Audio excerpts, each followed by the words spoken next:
And the latest leg in Prince Harry's worldwide privacy tour saw him jet into London yesterday, where he rubbed shoulders with Elton John and Sadie Frost at a preliminary High Court hearing in their case against Associated Newspapers. But one man who will not be hobnobbing with Harry on his surprise trip is King Charles, after he reportedly said he was too busy to meet his treacherous son. I'm joined by the former aide to Margaret Thatcher, Niall Gardner of the Heritage Foundation. They've had their own beef with Harry recently. The journalist and broadcaster Nina Mishkov, and editor-in-chief of Majesty magazine, Ingrid Seward. So look, Ingrid, you have covered King Charles for decades. This must have taken a lot for the King to say, no, I'm too busy, I'm not going to see you this visit. It was the right thing to do, wasn't it? King Charles is not a fan of inter-family confrontation. He can, confront people as much as he likes in letter and in, people with, he feels really strongly about the environment, but come to the family, he melts away. He doesn't like it. And I remember years ago, and I'll be very brief just to tell you this to illustrate it, when he and Diana were in the throes of their separation discussions, they had a meeting with the Queen and Prince Philip at Windsor Castle. And beforehand, Diana and Charles agreed they would say X, Y, Z, and would make, just be very brief. And they'd say to the Queen and Philip, this is our problem. We want some help. Well, Diana ended up saying everything herself, and Charles didn't say a word.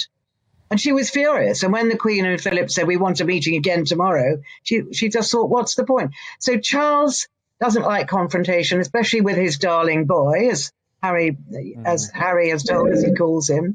And quite honestly, when he's super busy, he's got a state visit coming up tomorrow. I mean, the last thing he wants and indeed needs is to deal with a very tricky son. Indeed. Who wants to sue newspapers, and Charles is very against that. But Niall Gardner, he is making a point here, and I think the point is a powerful one. You have trashed us. You have completely slammed the reputation of both myself, my family, my son, who is the heir to the throne, and as a result, you don't get the privileged access that you got before. Yes, and I think absolutely the right message sent by King Charles to Harry. Why on earth should the King meet with Harry after Harry has launched a series of nasty, nefarious attacks against the royal family? In fact, the spare memoir basically was a vicious series of attacks upon the royal family here. And so the King was absolutely 100% right to reject a meeting with Harry, saying that he was too busy. And I do think that Harry should learn a lesson from this, actually. Harry is using his royal title. He's using increasingly his wealth as well to launch a campaign against the British monarchy, against the royal family. He is behaving in an extremely rude and arrogant manner in the process.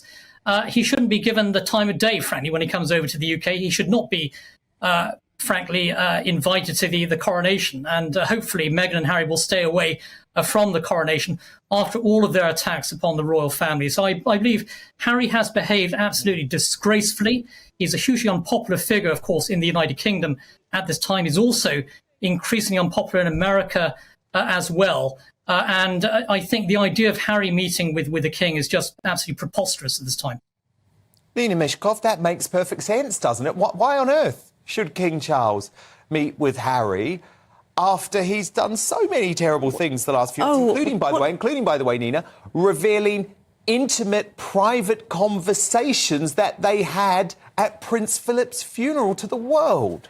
There was a lot more that Harry could have said and has not said, and that is one of the reasons why the royal family are always very, very reticent, and in fact will not, go into a courtroom. They will, because they, as Harry says, it's opening a can of worms. There's far more he could have said. And while Niall was, raving on about in a kind of mean way about Harry, factual way, I would say. What he forgets is that Charles himself said very unkind things about his parents, about the Queen and the Duke of Edinburgh, in his authorised memoir with Jonathan Dimbleby.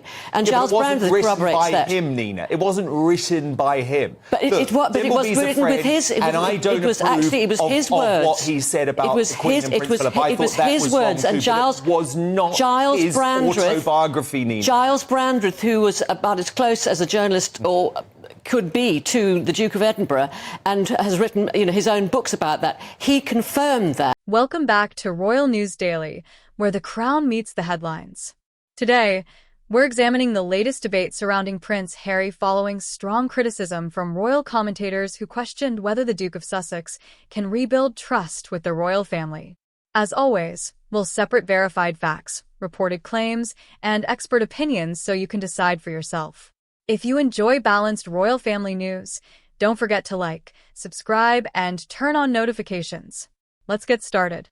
Prince Harry is once again at the center of royal headlines after a lively television discussion in which commentators expressed strong opinions about his relationship with the royal family. During the debate, one commentator argued that Harry has behaved like a spoiled brat and claimed that members of the royal family could no longer trust him because of his repeated public disclosures about private family matters. The criticism focused largely on Harry's memoir Spare, his interview with Oprah Winfrey, and the Netflix documentary Harry and Meghan. Critics argued that these projects revealed sensitive family conversations that traditionally remain private within the monarchy. According to the panel, rebuilding trust may prove difficult if family members fear that private discussions could later become public. However, it's important to recognize that these comments reflect the personal opinions of the commentators and are not established facts. Prince Harry has consistently maintained that he chose to speak publicly because he wanted to share his experiences, address issues surrounding mental health, and explain why he and Meghan stepped back from royal duties. Supporters believe Harry was exercising his right to tell his own story, while critics argue that doing so damaged family relationships and public confidence. The debate also touched on whether reconciliation remains possible. Some commentators believe time and private conversations could eventually improve relations, while others think the divide remains too deep after several years of public disagreements. Ingrid, so Nina's point seems to be, I'm sorry, Charles, you deserved this. You deserved this because you slagged off your own mother and father back in the day, so as a result, you've got to take this from Harry. I don't think Nina's saying that. I think that what Nina's saying is that, Harry has a point. He has a right to maybe see his father because, But he doesn't have a right, does he? He doesn't have any son has a right. I'm a monarchist, and I love Prince Charles. So I love King Charles, but he is not without faults. But no. I think what we have to remember is that Charles is actually deeply spiritual and religious, and he is, like his mother was, all about forgiveness. And I don't think he would absolutely stand in Harry's way if Harry really needed to see him. But obviously now is not the right moment. And he probably doesn't need the aggravation of Harry raving away about something that Charles doesn't agree with. Well, indeed. And also, Niall, what we're seeing is that King Charles is prepared to make some tough calls. Yes, he does love his son. And yes, he is struggling with this at the moment. But with Frogmore Cottage, he said, "No, you're out. You're out. I'm not going to keep paying for you to live in this mansion." And now he's saying, no, you're over here to pick a completely unnecessary battle with the press. I'm not going to buy into that sort of publicity campaign. You're not going to use me in that way. And also, Niall, by the way, he's very concerned too about the fact that there could be leaks to the American media, because we have seen that happen. The Oprahs, the Gayle Kings. If he goes and has a meeting with Charles, most of it's going to be fed back immediately to the US media. Yeah, that's absolutely right. And I think that King Charles has actually been extremely generous towards Harry. And I have to say that Harry's behaved like a completely spoiled brat, frankly. You can't trust Harry at all. Actually, any private conversation would be immediately linked to the media. And I have to say that I don't think anyone in the royal family actually trusts Harry any Nina, you longer. can't deny that, Nina, can you? No, he's a spoiled brat who lives about his own family. He is not a spoiled brat. He is a young man who is protecting his family, who has served his country well, and who was pushed out by the royal family because he became his family. No, he's not trashing his family. There's a lot more that he could say, and I'm sure Ingrid knows that. He has not said it. And in fact, his fight is with the press. No, Nina, just hold on a moment. Yeah.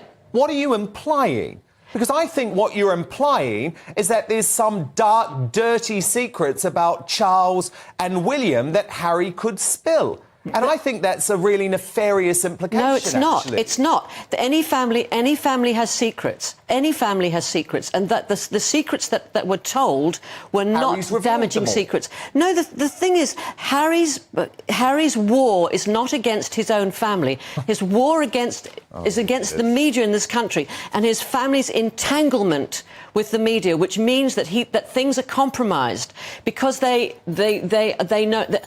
Don't tell me there's no. At present, there has been no official announcement suggesting a complete reconciliation or a permanent breakdown in family relations. Much of the discussion remains based on commentary and public interpretation.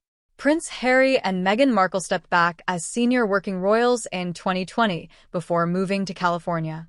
Since then, they have participated in several high-profile media projects, including their Oprah interview, the Netflix series Harry and Meghan, and Harry's memoir Spare. These projects generated worldwide attention and reignited debate over the Sussexes' relationship with King Charles III, Prince William, and the wider royal family. Questions about trust and reconciliation have remained central themes in royal commentary ever since.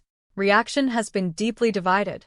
Some viewers agree with the commentators, believing Prince Harry revealed too much about private family matters.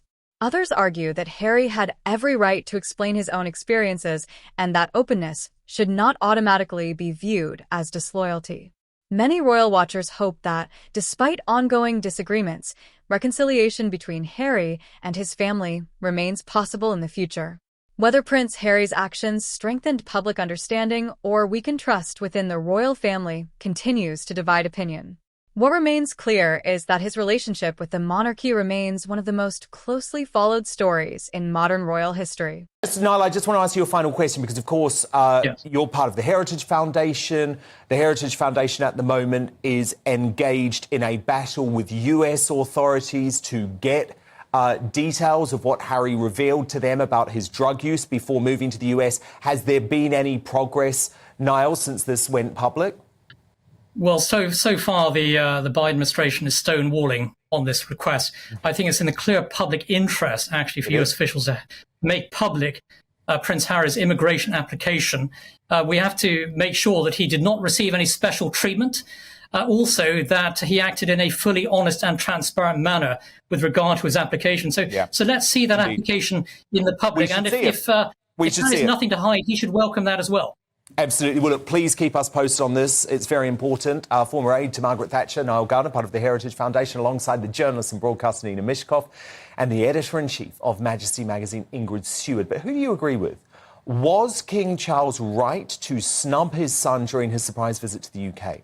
Ali on Twitter writes, absolutely. If I were Charles, I would never be able to trust him again. If he is to meet him in the future, he needs to make sure he has plenty of witnesses present. As always, we'll continue bringing you balanced royal coverage by clearly separating facts from opinion. What do you think?